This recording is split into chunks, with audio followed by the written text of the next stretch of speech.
What's up, guys and girls? This is your boy the Hunter Official. Welcome back to another epi banger video, and today, guys and girls, we have a unboxing. So recently I got partnered up with Bait Finesse Empire. If you guys have not heard of Bait Finesse Empire, it's essentially where I get pretty much all my BFS gear nowadays. I got my Dobbins Ultra Finesse rod from there. I've gotten my Daiwa Alphys Air TW from there, which is my most expensive combo. And it's also by far my favorite combo. It is the most useful combo I have in my arsenal. It does any and everything as far as BFS goes. I can do the upper end of, finesse bass range. I can do ultralight. Essentially, I can fish with 32nd ounce jigs. Not super comfortably, but relatively comfortably. But there is even better gear that you can get for a specific type of fishing that you may or may not want to do.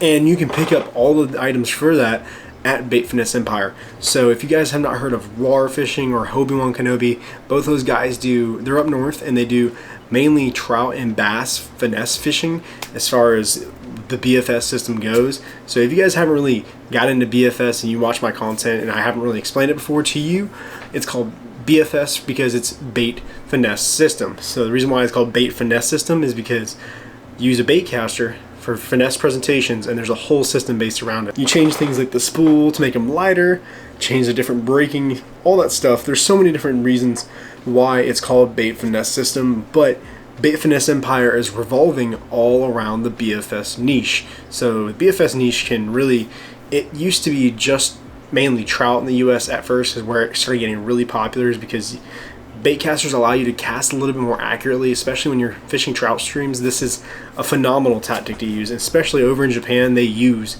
these trout lures, trout finesse series lures. I'm just trying to spit out words now, but they're using trout lures to essentially, with BFS, to essentially just get more accurate casting. If you've never heard of angler Saito, that's a perfect example of someone who is amazing as far as in the BFS community for trout goes, but became popular over here with people like Obi-Wan Kenobi and Roro fishing, and they too got super into BFS trout fishing. I'm from Florida. The only freshwater trout we have here are the ones who swim up far upriver, or we have stocked ponds every now and then. I tried making a video out of one and it did not go too well. Essentially what I do is I do BFS in saltwater. Now y'all are probably thinking that's kind of stupid and kind of crazy or something like that, but there is a whole world to be explored of it. There's things like mabaru, which is rockfish. You have ajing, which is your horse mackerel essentially, and there's also eggy jigs. So that's 3 different types of fishing in Japan, all revolving around the BFS system in salt water.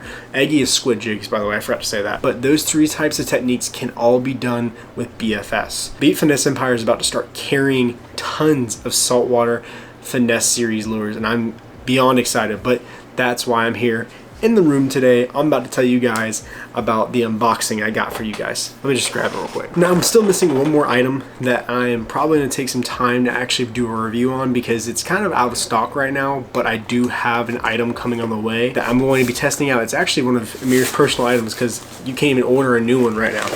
I'm going to unbox a bunch of lures and show you guys what is saltwater BFS all about and what kind of lures will you expect to see when you're going to be on Bait Finesse Empire looking around for your next saltwater adventure. So the first lure I got in this box is the Duo Tetra Works Ikako spoon. I believe I'm saying that right. What's funny is I'm taking Chinese to learn a lot of these Asian-based languages, and I'm not pretty good at pronouncing these names of these lures. I can speak Chinese relatively all right now. I'm working on it at least, and I still can't say the names right. But this is a spoon that actually, when I saw it, I was really excited to try it because it has this like eye on it, and I've noticed that when lures have eyes, they kind of have better effectivity. I don't know the word, but this is a really cool lure. It weighs 1/5 of an ounce, which is about 5.7 grams. It's in the black diamond color. I'm excited to try it out. It comes with a treble hook, so that ought to be interesting. Second lure is the Tsurinoya. It's a it looks like a plug. I call it a plug, but that's kind of like the redneck thing, I could say. It's essentially like a jerkbait or a wake minnow style lure. This is a good looking color. Has a rattle on it. This looks like it'll be perfect for what I might be doing this Friday.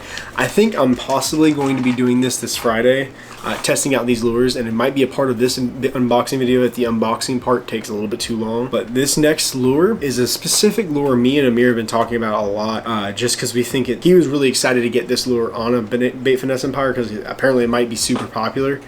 This is the Jackall mute ball.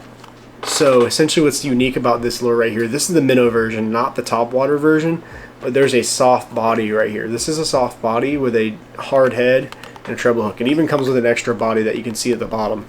But with this soft body, it's a marring plug. So it's essentially meant for the rockfish over in Japan. And I'm sure this is going to look like, I'm probably just going to, honestly, I might put some Google Translate on the back and try to see what the back says to see what it's recommending for you to use it. But the way I'm probably going to use it is a lot like a jerk bait or a twitch bait that one would use inshore.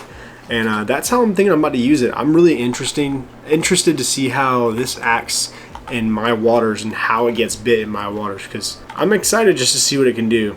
I'm curious what it can do. And weighing it in at 2.7 grams, it's not going to be the most castable item, but that's okay, because so at my spot, they open the gates every now and then, and they're about to open the gates again here soon for just a little bit. But I'm going to go try this out there and see what I can get into, because last season I caught a trout on a chatterbait, the Mukai chatterbait over at Bait Finesse Empire. Now this right here is the Roro micro finesse swim bait that they have on the website. I got two colors of this actually, but this essentially is meant to be paired up with the Roro Vib. If you guys haven't seen the Roro Vib, I might put up a picture right here, but the Roro Vib is a kind of like a hard bait rattle trap style lure with a single hook. Essentially you're supposed to rig that on there, and it's supposed to be like a different type of jig for saltwater applications. That is the O color, and this is the R color. Kind of like a purple with a red and green flake versus a green pumpkin with a red and green flake style versus each other. Those were made by Roro. I already said that. I don't know why I said that again. But this one I actually specifically asked for because I kind of like the fact that these are kind of a knockoff of the lure that's already pretty popular out there right now. And I asked for it and he was like, yeah, that's just a knockoff Kitech. And I'm like, I don't really care. I want to try them out because they looked interesting. I love the size of these guys. I've never tried out like a Kitech 2, the Kitech Easy Shiner in the 2-inch size, but this is the Tsurinoya T-tail worm. My bad. T-tail worm. Tsurinoya T-tail worm. And this is kind of like a Kitech knockoff. I would probably rig this up with like a size 6 hook, maybe a 16th ounce or a 1/8 ounce, maybe even a 32nd ounce. But I probably should be using the grams. It would probably be a better representation of how to talk about these things, especially when you're talking about JDM lures, because most of your stuff is in grams. It's more accurate in the long run. But here's another thing, which we have one pretty exciting item at the end of this. So you guys better stay tuned to the rest of the unboxing because we have a lot of good lures. So this right here is the Movvy Minnow, the Duo TetraWorks Movvy Minnow. And you rig this a certain way to actually so that you can use it to dive. So if you look on the back here, you can kind of see it tells you to rig it up like a little bit down from the head of the worm so that it acts kind of like a bill, and I guess it dives possibly. I guess that's the point. I'm not really too sure, but it has a different action. And I'm interested to see how it's going to perform in the long run. It looks perfect for kind of like our glass minnows in here, and I'm definitely excited to try them out and see what we can get into in my inshore spots, which there is a ton of tackle in here, guys. If you guys want to go check out tackle like this, do me a favor, go check them out at baitfinesseempire.com. Tell them I sent you or whatever. The Nikko Sandworm, the Dappy Sandworm. So I actually got to meet some of the guys from Nikko at last iCast, and they were actually really cool guys. I got some of their baits. I actually bought some of their baits from them at iCast. But this is a sandworm. I see this working really good on a Ned rig. I know that probably sounds not ideal for a lot of guys, but I also wouldn't be mad to try this on a saltwater drop shot rig, or even a Jika rig. Heck, Roro needs to hit this up for a Jika rig. I think it would be perfect. This is their bloodworm color. So I'm interested to try this out. I'm interested to see how it's going to perform. But he like gave me this little bag full of like terminal tackle, and it looks like a loose spoon. This is weird. There's like a loose spoon in here. I wonder if it came out of the package or something. Also with Bait Finesse Empire, you get stickers. who doesn't need more stickers, you know? I think this is a Jackall spoon, but this is a really cool looking spoon. So this right here is the Jackall spoon, I believe, and essentially it already comes with a swivel and a snap on it and a single barbed hook, which most lures don't come with single hooks already on them, and they also don't come with snap swivels either. So let me see if there's a package for this thing. I don't think there was a package for this thing, but here's another spoon that I'm interested to try. It looks more like a trout spoon, which is okay because I have sea trout, so I guess that's not really much different. But this right here is a Tsurinoya. I don't remember the name right now, but it's a Tsurinoya spoon. And then here's the smaller size. Super JDM, super premium. So if you guys want to go check those out, we'll have links to everything down in the description down below. Let's keep getting a move on. Let's keep getting to it. Let's cover every base we got. So 2 more lures coming up. Oh, I'm so excited about these because I have so many different theories about these lures right here. So these lures, so if you guys have seen me use the DOA shrimp on BFS, it's awesome. It performs great, but these guys look even better. So this right here is the Jackson. Is it Jackson? Yeah, Jackson Kwan Chinu. I don't remember the full name right now. It's in Japanese, unfortunately. Oh, Chinu Koroli. Chinu Koroli. That's the full name of these guys.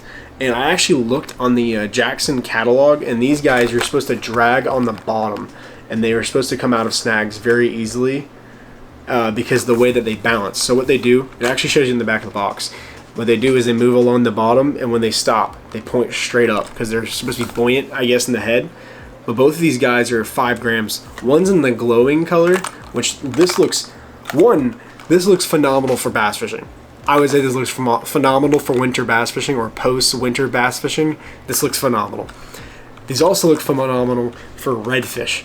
I think they look phenomenal for redfish and for pompano. Pompano are about to be running here down in Florida, and pompano are supposedly one of the best tasting saltwater fish out there. I've personally never tasted pompano, so I'm really excited to see what I can actually try out and see what I may or may not like about pompano. These lures, I think, are going to get the job done. I'm really excited to try them out and see what kind of stuff I can get into with these guys. I'm really excited for these lures. These are now carried on Bait Finesse Empire. If you want to pick them up, go pick them up. A couple more lures and other special accessories. So this right here is another Jackson lure. It's called the Mijinko, but it's super small. So this is a little bit different, but kind of similar to our last bait. Essentially, the way that this is supposed to be fished is you're supposed to reel and keep popping your rod at the same time, but it's a little bit lighter. So I think it'd be perfect for a little bit shallower areas, especially whenever that water's flowing through a tidal outlet. It's gonna be nice for essentially jigging near shallower areas, especially near seawalls. So I think that this will be perfect for that whenever the time comes for me. Last but not least, I think this is the last lure. Yeah, this is the last lure. This is the Jackson Kwan Igajig Spin. Now, to be honest, I saw these come on the website and I didn't know how I wanted to fish them. I'm assuming you could just straight reel it and it'll probably catch fish. I mean, you can catch fish on anything like that. It's 5 grams, you get 2 to a pack. Another thing about that, 2 to a pack, that's awesome. But these guys look really interesting, especially for this pressured fish, especially because right now we have a cold front coming right now, which this isn't necessarily for saltwater all the time. I think that this would be great for feeding fish in saltwater because it'll get that flash to attract more fish to your lure. So I think it's going to be great for feeding fish in saltwater, but also in bass fishing. I think for pressure times, that's going to be a great lure to try out. Now, with that said, he's actually carrying tons of different stuff on the Bait Finesse Empire website now, like this right here. So this is a Deuthlon. Deuthlon? I don't know the freaking word. This is the Deuthlon high performance real lubricant starter kit. So this is actually a starter kit on the website for Bait Finesse Empire. It comes with grease, casting lube, other type of grease, and another type of grease. 3 different types of grease because your reel needs 3 different types of grease. You wouldn't believe me, but I promise you it does need more grease than you thought it did. And speaking of which, I actually just bought a new to me used Corrado, and it does need a little bit of maintenance to actually be up to par with a brand new Corrado, and this is what that is for. And it's going to be for a video down the road in the future to give you guys my opinion on what I think of this kit compared to other kits available here locally. And I also am going to give you guys a tutorial on how to grease up and lube up your reel to make it feel brand new again. This is the second to last thing. I have one more thing in this box. One more thing that I'm really excited to try. If you guys know me, I started out with the Cast King Zephyr, which is a budget CDM in a way reel for BFS, and I loved it. I loved it when I had it, and it actually led to me somehow getting a partnership with Cast King to essentially make videos for their channel. So if you guys have never seen me on their channel, go and check it out. You'll see me. You'll see my stupid face with the Pit Vipers. I actually make content for Cast King now. I started out with the Cast King BFS reel.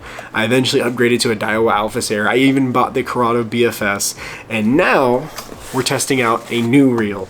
I am so excited for a new reel. This right here is the Tsurinoya Dark Wolf Ultra. So this is supposed to have the lightest spool in the BFS game right now, I believe. Double check me on that if I'm wrong, but I believe it's supposed to have the lightest spool in the game, and I'm so excited to try it out. It has stainless steel ball bearings, has max drag of 8.8 pounds, has a lot of line capacity actually. Has 10 plus 1 bearings. Holy crap, and it's a 7.1 gear ratio. Even comes with a bag. Look at that. I mean, a bag, like a carrying bag in there. But this reel, from what I've seen in reviews, it's kind of like the Chinese version of a Shimano Corrado BFS. And I kind of love it. It kind of looks a lot... Oh, that drag clicker. That's a nice drag clicker. So what I like about this, the thumb bar already, is it's a tactile bump. It's not like a which is like a normal sound for most reels in the industry. It already came with these like super light handles. Eventually I might replace those, but you never know. But this is nice to have small handles, especially whenever you're casting. But I'm also trying left hand again. So left hand, I can cast with both hands, but left hand is it's also useful in its own way. Most of the time they tell you the reason why is so that you can get more cast in, but the reason why I'm trying left hand this time is because I feel like I can finesse more with my right hand than with my left hand. Because if I ever use a spinning rod, I use my right hand always. I don't use one or the other. With bait casters, I can use one or the other, but I'm starting to feel like with the left hand, when the rod in my right hand, I can feel the bottom a little bit more just because it's my dominant hand. And I'm excited to see what I can get into as far as that goes. But this reel feels, you know, for what it costs on the website, I feel like it could cost more. I feel like it could cost a little bit more than what it is. And it does feel comparable to the Corrado BFS in a lot of different ways. But I got a rod on the way to either pair this with or pair the Daiwa with. And then I might throw this on the Dobbins for a little bit just to see how it performs. But I'm probably going to put some 8-pound braid on there and see how it looks on there. I'm gonna see how much I can get on there. But I'm excited for this reel because I am always super excited to try out new reels and see what kind of stuff I can get into with new reels, because I never have enough reels. I never have enough reels to try out and get into. But that is it for the unboxing. I actually spent 20 minutes doing this. I didn't think I was going to spend 20 minutes doing this. But this reel I'm really excited to do a review on in the future. It's probably going to be about 2 to 3 weeks. I want to try with this reel. 2 to 3 weeks, salt water, fresh water, try all my stuff. I want to see how light it can cast, and I also want to see how comfortably it can cast, because arguably the Corrado BFS finesse tune braking system, my bad, the FTB, I'm not the biggest fan of. Recently I've had a lot of mishaps with the Corrado BFS where I'm a fan of the Corrado BFS. At its core, I'm a fan. But the braking system, I think, could use some help. I tried a lot of different settings with the reel, and I've tried to come up with different ideas for the reel, and it's all right. It's an okay, it's for the price it's at, compared to a Daiwa, obviously, it's going to be not as good as a Daiwa. Because Daiwa is almost double the price, and it's just a whole different ball game. Now this, I'm curious to see how this fares up against the Corrado BFS, because it looks very similar to the Corrado BFS in a lot of different ways, and I'm interested to see how it stacks up 1-to-1 against the Corrado BFS. I'm actually going to pop open the side plate real quick and see what the insides look like. But this unboxing took a lot longer than I thought it would. I was surprised. Oh wow, that's like very similar to the FTB braking system on the Shimano. The Shimano FTB braking system looks very similar to that, so that's mighty interesting, I would say the least. This unboxing took longer than expected. Honestly, thank you again, Amir, over at Bait Finesse Empire. I really am excited to do more saltwater BFS scene and to essentially have this new partnership, because I think it's a good website and a good deal for people who are wanting to get into this amazing niche hobby of BFS. I love BFS. I'm getting super into it, and the community is a lot more welcoming than people expect. So if you guys want to go check out the Reddit down below, I'll actually leave a link to the BFS Reddit, but I'm really excited to get going with Bait Finesse Empire, show off more BFS lures and show off more BFS content in the future, because I'm doing more of what I like. I'm going to keep doing what I like. So I want to say thank you again to Amir. I want to say shout out to Roro and Goby, because if it weren't for those two guys, I probably wouldn't be in a BFS like I am right now. I think the other person I'm also super thankful to, he probably has no idea who I even am. Bass and Bonsai, if you like BFS stuff, check him out too. I want to say thank you to you guys for allowing me to, you know, get the opportunity to advertise things like this and actually go and make content doing what I love, especially on this end. I'm really excited to do more BFS stuff. I want to say thank you again, and I hope you guys enjoyed the video, and remember guys, fish fairly.